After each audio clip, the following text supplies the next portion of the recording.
Hello friends, समसामयिक घटना चक्र के ऑफिशियल यूट्यूब चैनल पे आपका स्वागत है।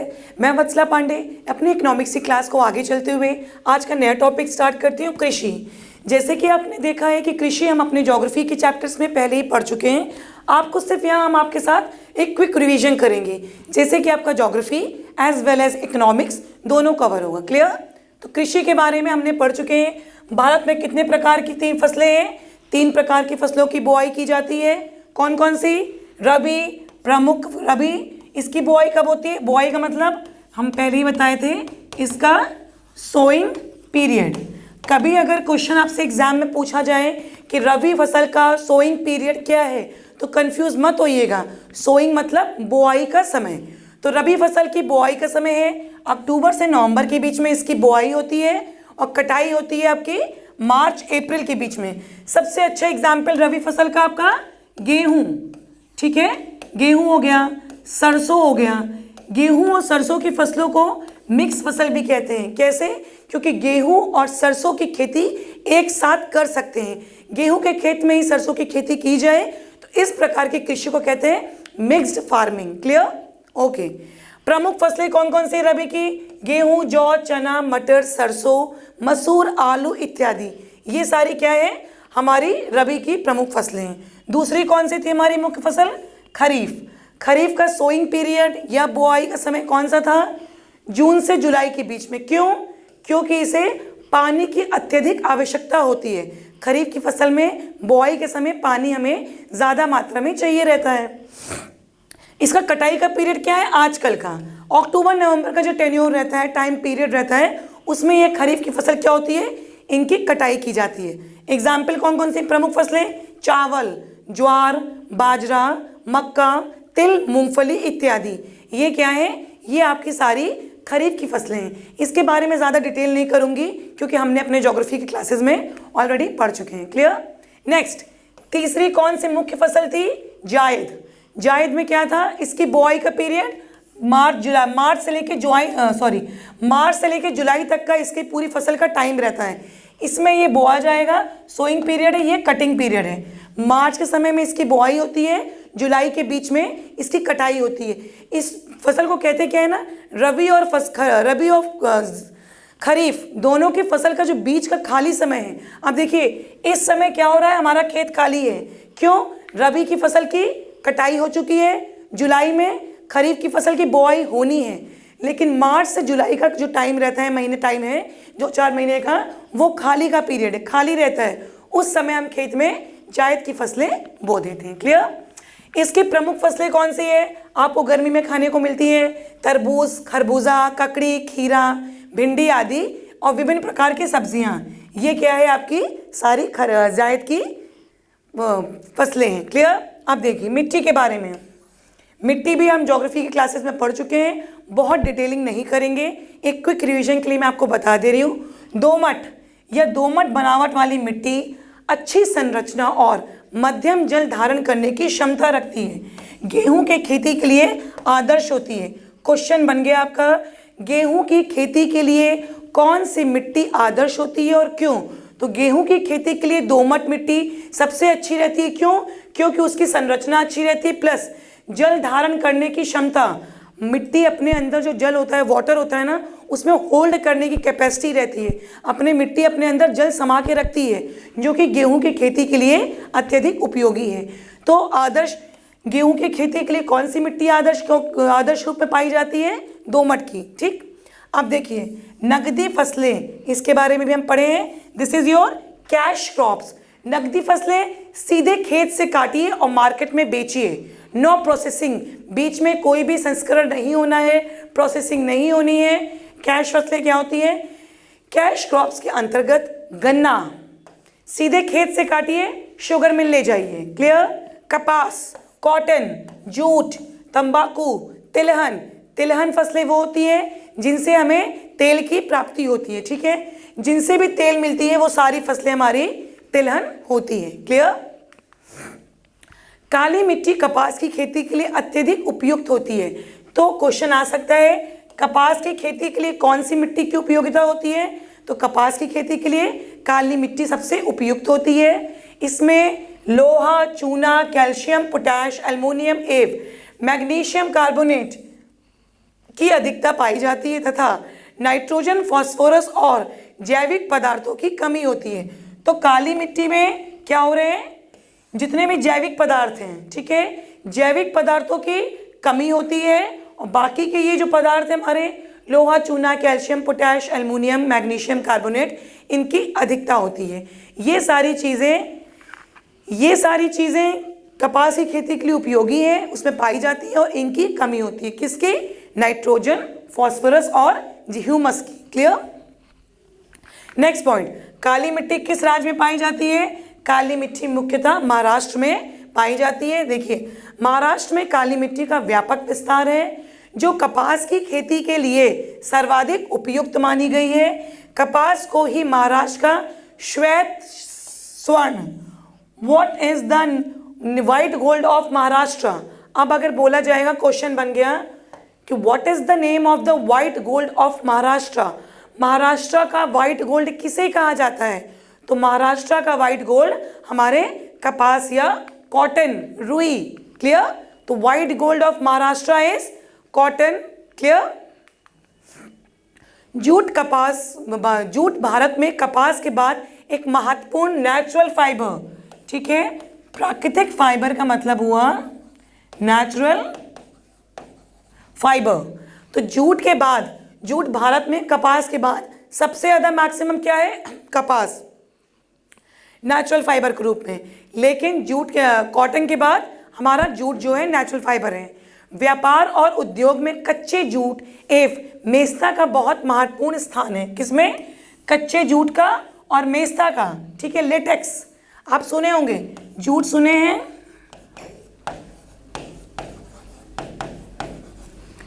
क्लियर? सो व्यापार और उद्योग में, इंडस्ट्रीज में, बिजनेस पर्पस में कच्चे जूट का, रॉ जूट का और मेस्ता का बहुत उपयोग होता है। क्लियर? जूट की खेती किन स्थानों में पाई जाती है? अगर क्वेश्चन पूछा जाए तो जूट की खेती उन्हीं स्थानों में की जाती है जहां प्रति वर्ष नदियां उपजाऊ मिट्टी लाकर बिछती हैं। ठीक है, अगर पुरानी बांगर वाली मिट्टियां हैं तो वहां पे जूट की खेती अच्छे से नहीं होगी। जूट की खेती उन्हीं एरिया में होगी जहां पे प्रति वर्ष हर साल नदियां नई मिट्टी लाके वहां बिछाती हों। क्लियर? नेक्स्ट पॉइंट, पश्चिम बंगाल के डेल्टाई क्षेत्र में अधिक जूट पैदा किया जाता है। पश्चिम बंगाल में जूट ज़्यादा क्यों होता है? क्योंकि वहाँ की नदियाँ हर वर्ष नदियाँ उपजाऊ मिट्टी लाकर वहाँ के डेल्टा रीजन में बिछाती हैं। क्लियर? चलिए, भारत के प्रमुख तिलहनी फसलें कौन सी होती है? हम डिस्कस किए अभी। जिन फसलों से हमें तेल प्राप्त होता है किसी भी प्रकार का, वो तिलहनी प्राप्त फसलें होती हैं, जैसे तोरिया, सरसों, तिल, अलसी, सोयाबीन, सूर्यमुखी, अरंडी, बिनौला। ये क्या है? सारी फसलें हैं जिनसे कि हमें तेल प्राप्त होता है। इन्हें हम तिलहनी फसल भी कहते हैं। क्लियर? कर्नाटक में भारत का सबसे बड़ा रेशमी वस्त्र उत्पादक राज्य है। हम सब जानते हैं सबसे अच्छा सिल्क कहाँ मिलता है हमें? कर्नाटक से। क्लियर? इस दृष्टि से असम का दूसरा स्थान है। तो अगर सिल्क प्रोडक्शन की बात की जाए तो इंडिया में कर्नाटक नंबर 1 पर है सिल्क प्रोडक्शन के बारे में, और दूसरा नंबर किसने लिया है? असम ने। क्लियर? नेक्स्ट, रेशम कीट आपका हो गया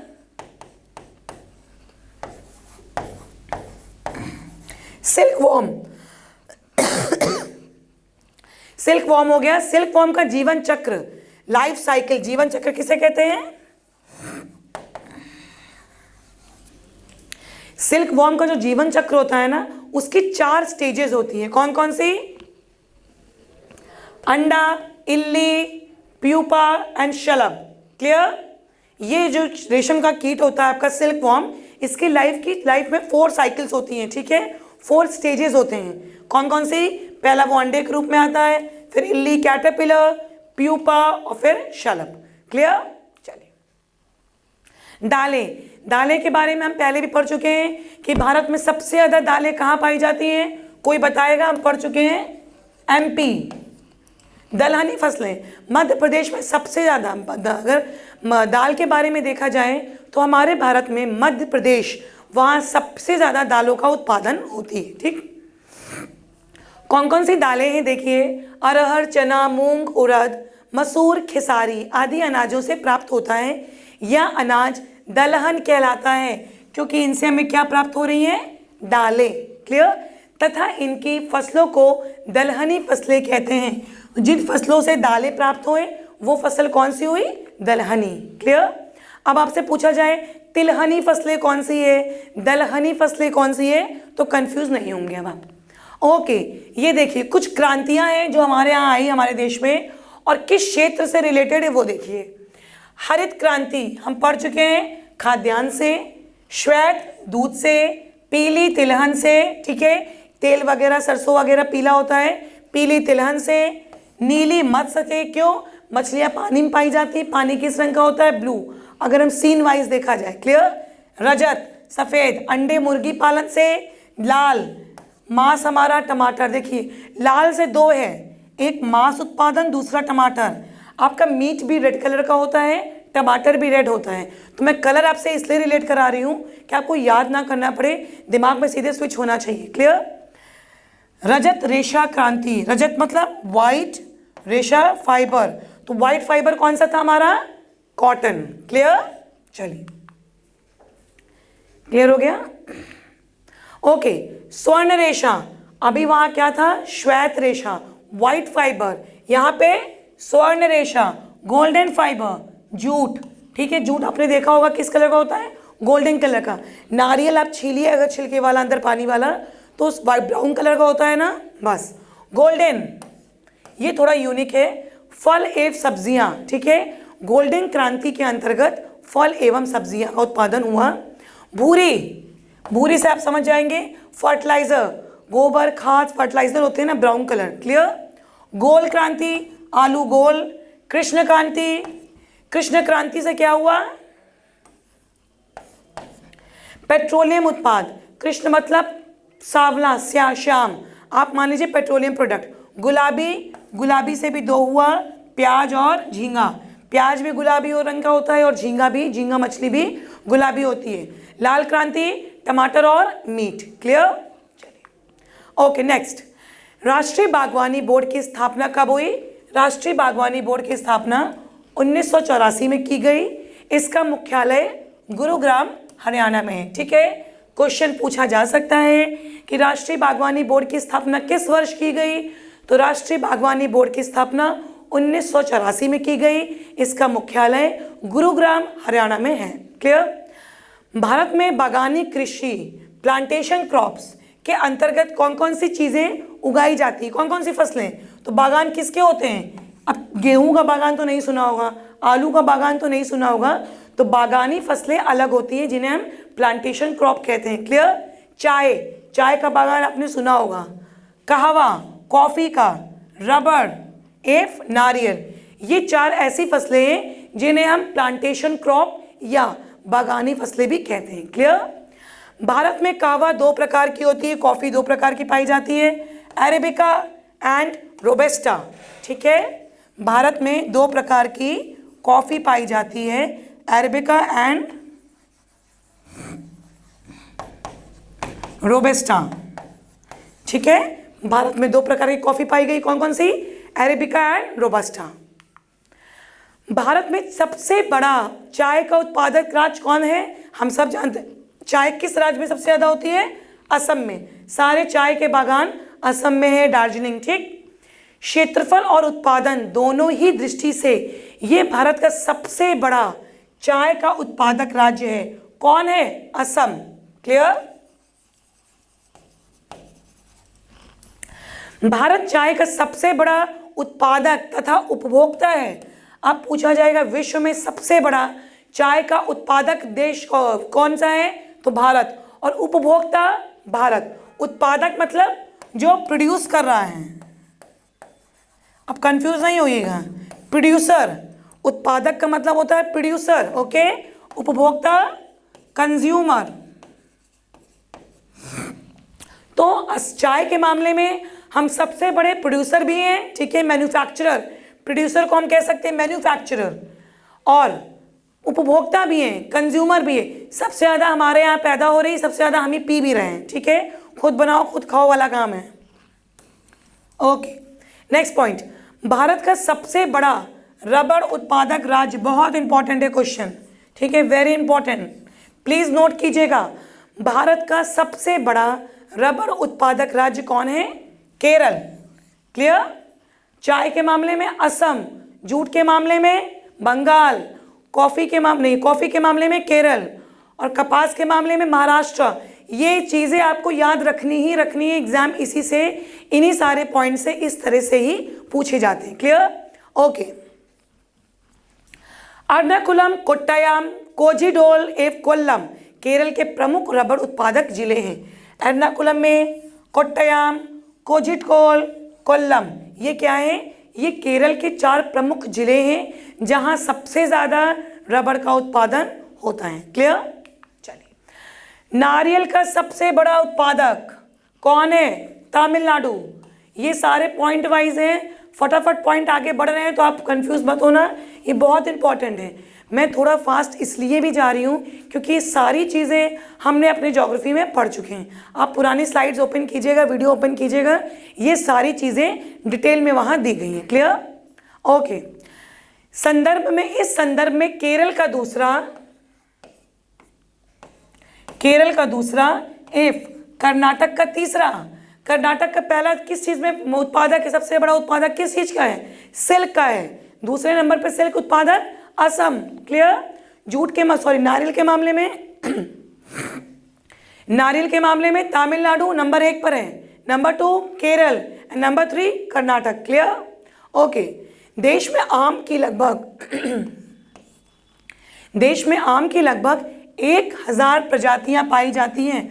आम, मैंगो सब जानते हैं ना, उसके 1000 प्रकार के आम आते हैं, प्रजातियां, अलग अलग स्पीशीज़ की अलग अलग जातियों के आम भारत में पाए जाते हैं।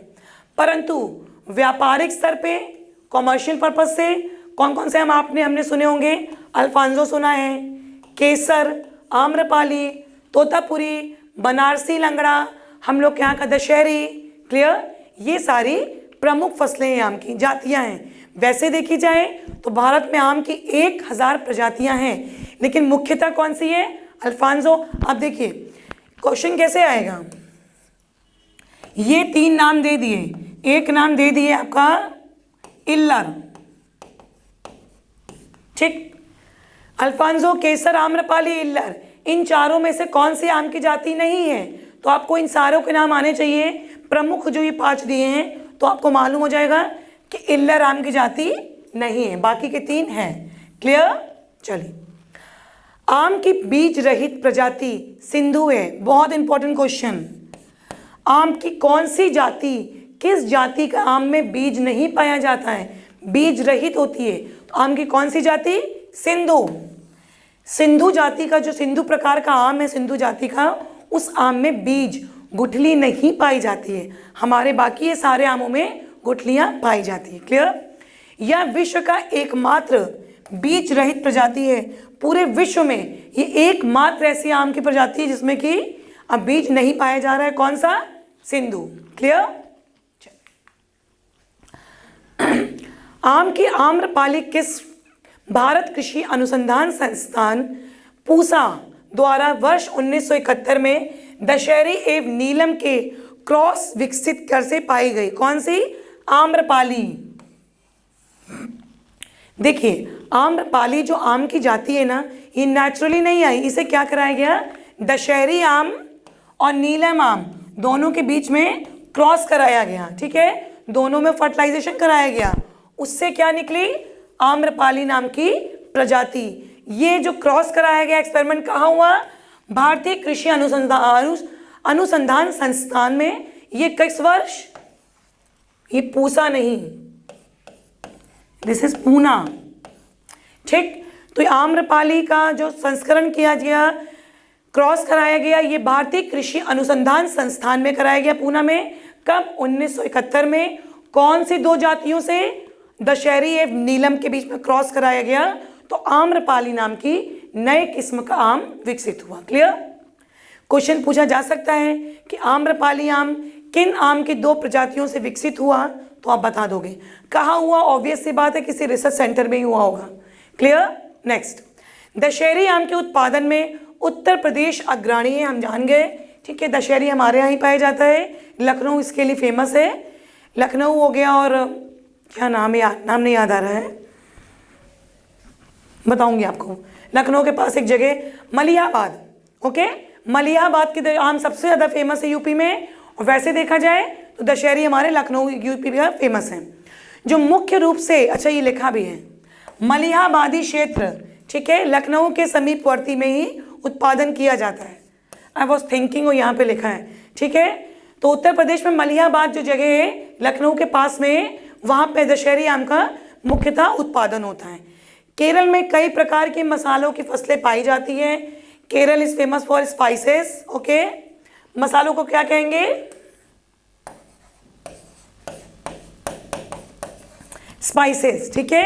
तो केरल में कई प्रकार की मसाला फसलों के उगाए जाने के कारण इसे मसालों का बागान कहते हैं। अब क्वेश्चन बन गया हमारे लिए, किस राज्य को मसालों का बागान कहा जाता है? किसे कहा जा रहा है? केरल को, ठीक है। चलिए, भारत में हरित क्रांति के पिता कौन थे? हम इसके बारे में पढ़ चुके हैं, doctor M S. Swaminathan. He is known as the father of green revolution, okay. Question पूछा जाएगा, who is the father of green revolution? So mister M S. Swaminathan is known as the father of green revolution. Bharat में हरित क्रांति का प्रारंभ 1965 से 1966 से माना गया है। मतलब जो हमारी तीसरी पंचवर्षीय योजना थी, 5, 10 दूसरी, तीसरी शुरू हुई थी, ठीक है, उस वर्ष में 65 से 66 एक साल का जो टेन्योर था, इसे हरित क्रांति का प्रारंभ वर्ष माना गया था, जब भारत में उच्च उत्पादन के बीजों का, हाई यील्डिंग सीड्स वेराइटी, मतलब ऐसे बीजों का प्रयोग किया गया जो जल्दी रिजल्ट दें, जल्दी मतलब उनमें प्रोडक्शन हो, ठीक है। पहली बार ग्रीन रेवोल्यूशन में ही हाई यील्डिंग सीड्स, उच्च उत्पादक बीजों का प्रारंभ प्रयोग शुरू हुआ था। क्लियर। नेक्स्ट पॉइंट, भारत में हरित क्रांति का उत्पादन एवं उत्पादकता दोनों में ही सर्वाधिक लाभ किसे हुआ? गेहूं को। क्वेश्चन पूछा जा सकता है कि भारत में किस फसल को हरित क्रांति में उत्पादन और उत्पादकता दोनों में ही अत्यधिक लाभ हुआ? तो हरित क्रांति से किस फसल को सबसे ज़्यादा लाभ हुआ? तो हरित क्रांति में सबसे ज़्यादा लाभ हुआ गेहूं की फसल को। क्लियर। नीली क्रांति मत्स्य उत्पादन से संबंधित है, हम पढ़ चुके हैं। इस क्रांति को बढ़ावा देने के उद्देश्य से भारत सरकार द्वारा राष्ट्रीय मत्स्य विकास बोर्ड, ठीक है, राष्ट्रीय मत्स्य विकास बोर्ड की स्थापना की गई। कब की गई? 9 सितंबर 2006 को। यह स्वतः मतलब इंडिपेंडेंट बॉडी है, ठीक है, इंडिपेंडेंट बॉडी के रूप में आई, जिसका मुख्यालय हैदराबाद है। क्लियर। तो ब्लू क्रांति, इस पॉइंट का मतलब है नीली क्रांति किससे संबंधित है? मत्स्य से। हमने कहा मछलियां पानी में पाई जाती है, पानी का सीन ब्लू होता है, तो नीली क्रांति उससे हुई। इस क्रांति को इस क्षेत्र में बढ़ावा देने के लिए क्या किया गया? राष्ट्रीय मत्स्य विकास बोर्ड की स्थापना की गई 9 सितंबर 2006 को। इसका मुख्यालय कहाँ है? हैदराबाद में। क्लियर। ओके। पीत या पीली क्रांति, अच्छा पीत क्रांति हो जाए तो कंफ्यूज मत होइएगा। पीत क्रांति को हम क्या कहते हैं? पीली क्रांति, जिसका संबंध किससे था? पीले रंग का क्या था हमारा? तेल, तो तिलहन से। क्लियर। पीत क्रांति की शुरुआत भारतीय कृषि अनुसंधान परिषद, Indian council of agriculture research द्वारा चलाए गए तिलहन पर तकनीकी mission, technology mission on oil seeds, ठीक है, 1986 में हुई। पीत, जो पीत आपकी थी, पीत या पीली, कंफ्यूज मत होइएगा, पीत कौन सी आ गई? पीली क्रांति की शुरुआत भारतीय कृषि अनुसंधान, इंडियन काउंसिल ऑफ एग्रीकल्चर द्वारा चलाए गए एक नाम मिशन था। मिशन का नाम क्या था? अब पूछा जाएगा कि तिलहन फसल या पीली क्रांति से संबंधित कौन सा मिशन चालू किया गया? तो कौन सा mission? Technology mission on oil seeds. किसने चालू किया ये मिशन? तो Indian council of agricultural research ने। कब चालू किया? 1986 में। क्लियर। चलिए, ये इंपॉर्टेंट है। भारत में हरित क्रांति लाने में कृषि विश्वविद्यालय कहाँ स्थापित है? पंतनगर। बहुत महत्वपूर्ण योगदान रहा, इसलिए इसे हरित क्रांति की जन्मस्थली भी कहा जाता है। क्वेश्चन बन गया, किस स्थान को, किस राज्य को, किस जिले को हरित क्रांति का जन्मस्थल माना जाता है? तो किसे? पंतनगर, कृषि विश्वविद्यालय पंतनगर में को। ठीक है, ओके। श्वेत क्रांति किससे था? दूध से। श्वेत क्रांति की गति तेज करने के उद्देश्य से ऑपरेशन फ्लड। ओके, क्वेश्चन आ गया एक और, ऑपरेशन फ्लड किससे संबंधित है? तो किससे है? मिल्क से। ये ऑपरेशन किसने चलाया? हम इसके बारे में पढ़े थे, वर्गीस कुरियन एक थे साइंटिस्ट, उन्होंने क्या चलाया? श्वेत क्रांति में गति लाने के लिए ऑपरेशन फ्लड, ठीक है, चलाया गया, जिसका संबंध किससे था? दुग्ध उत्पादन से, दूध से था। क्लियर? चलिए, श्वेत क्रांति की शुरुआत कब की गई? श्वेत क्रांति की शुरुआत 1970 में की गई, राष्ट्रीय डेयरी विकास बोर्ड ने की। तो पहला क्वेश्चन बन गया है किस पॉइंट से भी, कि श्वेत क्रांति की विकास किसने की? तो श्वेत क्रांति की विकास राष्ट्रीय डेयरी विकास बोर्ड ने की सन 1970 में। ठीक है, जिसके सूत्रधार कौन थे? किसका इसको श्रेय दिया गया? डॉक्टर वर्गीस कुरियन को। डॉक्टर वर्गीस कुरियन को श्वेत क्रांति का सारा श्रेय दिया गया। क्लियर? और नेक्स्ट पॉइंट, ऑपरेशन फ्लड के कारण ही भारत का विश्व दूध उत्पादन में प्रथम स्थान है। ठीक है, इंपॉर्टेंट, विश्व में दूध उत्पादन में प्रथम स्थान पे कौन है? तो हमारा भारत है। ठीक है, ये किसके कारण पॉसिबल हो सका? ऑपरेशन फ्लड के बाद से। क्लियर? झूम क्या होता है? झूम एक प्रकार की खेती होती है, झूम फार्मिंग।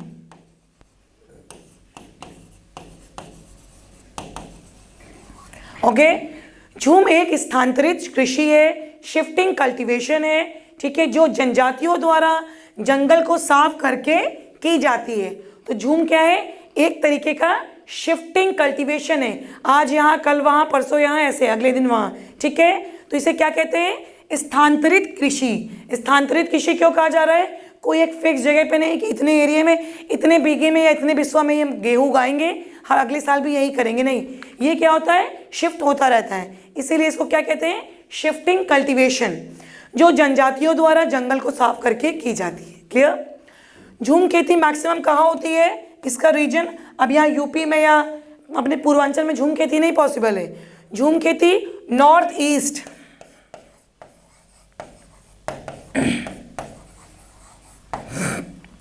उत्तर पूर्वी राज्यों के पहाड़ी क्षेत्रों में काफी प्रचलित है। तो अगर क्वेश्चन पूछा जाए झूम खेती किन राज्यों में या किन क्षेत्रों में पाई जाती है, तो नॉर्थ ईस्ट, उत्तर पूर्वी राज्यों में। क्लियर? चलवासी कृषि। ओके, चलवासी कृषि क्या है? चलवासी कृषि असम और बिहार की मुख्य समस्या है। ठीक है, ये एक तरीके क्या है? एग्रीकल्चरल डिफॉल्ट है, प्रॉब्लम है। इसमें क्या होता है कि एक तरीके का कोई फिक्स नहीं होता है। ये 2001 से पूर्व में था, अब वर्तमान में कहाँ पे हो गया? झारखंड में। जो बिहार का जो एरिया है, ये वाला चलवासी कृषि वाला, ये प्रॉब्लम पहले बिहार में थी, लेकिन 2001 में बिहार से 3 स्टेट निकले। कौन कौन से? बिहार, छत्तीसगढ़, झारखंड। चलवासी कृषि की प्रॉब्लम कहाँ आ गई? झारखंड में आ गई। क्लियर? नेक्स्ट पॉइंट, भारतीय कृषि अनुसंधान परिषद। ओके, भारतीय कृषि अनुसंधान परिषद का मुख्यालय कहाँ है? तो कहाँ पे है? हमारे देश का मुख्यालय जहाँ है, नई दिल्ली। क्लियर? ओके, भारतीय कृषि अनुसंधान परिषद के समतुल्य 3 विश्वविद्यालय हैं। नॉर्मल आप सिंपल लैंग्वेज में देखिए तो एग्रीकल्चरल यूनिवर्सिटीज कहाँ कहाँ हैं? भारतीय कृषि अनुसंधान, ठीक है, न्यू दिल्ली। राष्ट्रीय डेयरी अनुसंधान, करनाल। क्लियर? भारतीय पशु चिकित्सा अनुसंधान संस्थान कहाँ? इज्जतनगर। चौथा, केंद्रीय मात्स्यिकी शिक्षा संस्थान, मुंबई। तो ये 4 क्या है? भारतीय कृषि अनुसंधान परिषद से रिलेटेड, उसी के इक्वल, समतुल्य, ठीक है, निम्न विश्वविद्यालय हैं। ठीक है, प्रमुख राष्ट्रीय अनुसंधान क्षेत्र, ये हो गया है। ओके, ये स्लाइड आपकी मिस्टेक हो गई, इसे हटा लीजिएगा। प्रमुख राष्ट्रीय अनुसंधान क्षेत्र कहाँ कहाँ पे इनके क्या है? रिसर्च इंस्टीट्यूट,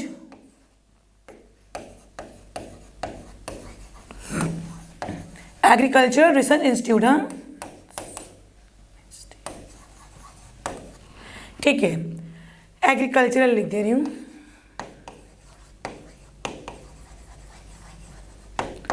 एग्रीकल्चर इंस्टीट्यूट कहाँ कहाँ पे है?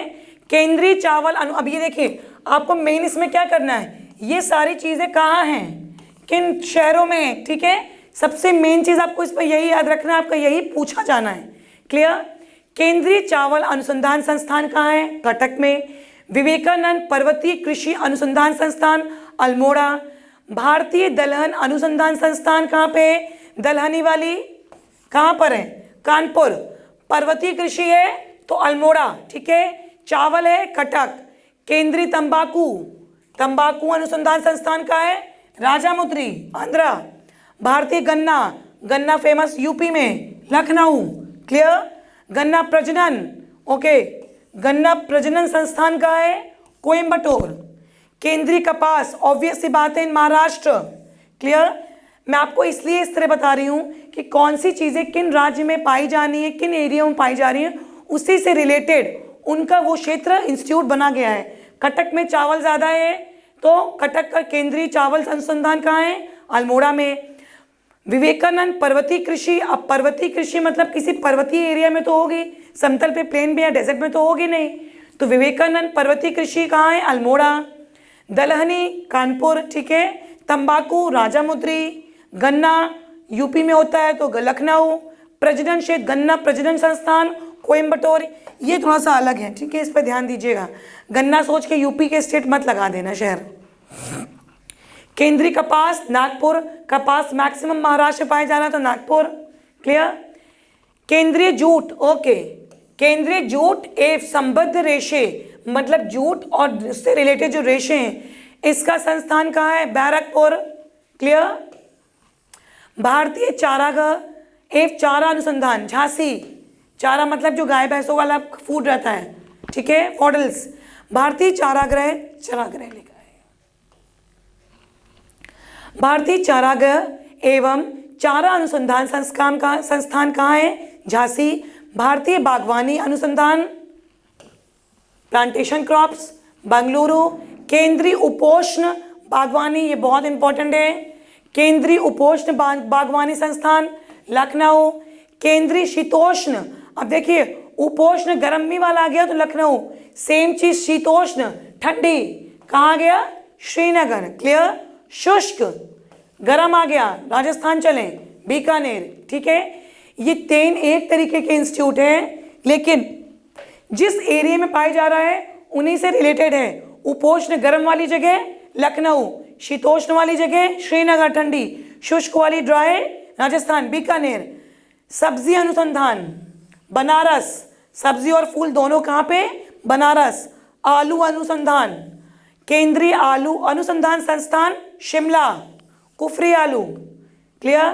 केंद्रीय रोपड़ फसलें कासरगोड। केंद्रीय कृषि अनुसंधान पोर्ट ब्लेयर, कहाँ पे बताइए मुझे? मसाला, भारतीय मसाला अनुसंधान संस्थान कालीकट।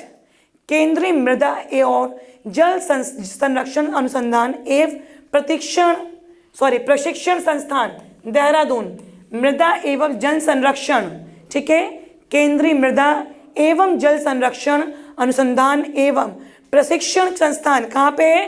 देहरादून। भारतीय मृदा विज्ञान भोपाल।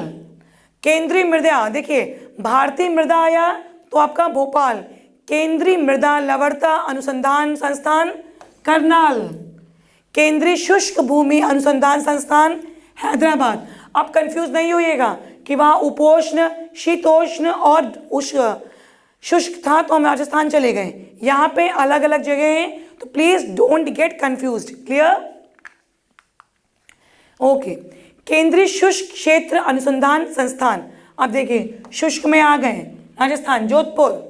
केंद्रीय कृषि अभियंत्रण संस्थान कृषि एग्रीकल्चर इंजीनियरिंग भोपाल। कपास अनुसंधान नागपुर। राष्ट्रीय जूट ये चाहिए हो गया, ओके ये भी हो गया, नहीं हाँ ये हो गया था हमारा। राष्ट्रीय जूट ये भी हो गया है। भारतीय कृषि सांख्यिकी अनुसंधान संस्थान कहाँ पर है? नई दिल्ली। केंद्रीय बकरी अनुसंधान, ठीक है, बकरी का रिसर्च सेंटर कहाँ है? मखदुम, ये भी कुछ अलग टाइप का ही है। केंद्रीय भैंस अनुसंधान संस्थान कहाँ है? हिसार। तो बकरी का रिसर्च सेंटर कहाँ है? मखदुम, और भैंस का research centre Hisar. Okay last slide. केंद्रीय पक्षी अनुसंधान संस्थान इज्जत नगर, ठीक है, बकरी हो गई, भैंस हो गई, पक्षी हो गया। केंद्रीय समुद्री मात्स्यिकी अनुसंधान संस्थान, ये मछली से रिलेटेड, कोच्चि। इससे ये रिलेट करिएगा कि ये उन एरियो में कोस्टल रीजन में ही ऐसे होंगे जहाँ से मछली पाई जाएंगी, वही तो रिसर्च होगा। अब इलाहाबाद या बनारस में तो मछलियों का हम रिसर्च सेंटर नहीं खोल सकते ना। इस तरीके से लॉजिक लगाइएगा, कंफ्यूज नहीं होइएगा। नेक्स्ट, केंद्रीय अंतःस्थलीय मात्स्यिकी अनुसंधान संस्थान बैरकपुर। फिर मछलियों का प्रौद्योगिकी प्रोसेसिंग कोच्चि। केंद्रीय ताजा जल जीव पालन संस्थान, देखिए अब जो फ्रेश वाटर में वाटर एनिमल्स पाए जाते हैं, केंद्रीय ताजा जल जीव पालन संस्थान, इसका सेंटर रिसर्च सेंटर कहाँ है? भुवनेश्वर। राष्ट्रीय कृषि अनुसंधान एवं प्रबंधन एकेडमी हैदराबाद। क्लियर? इतने सारे क्या है आपके रिसर्च सेंटर थे। क्लियर? ओके इसको भी देख लेते हैं। अब यहां पर आ जाएं, हमने अभी तक सारे क्या देख लिए?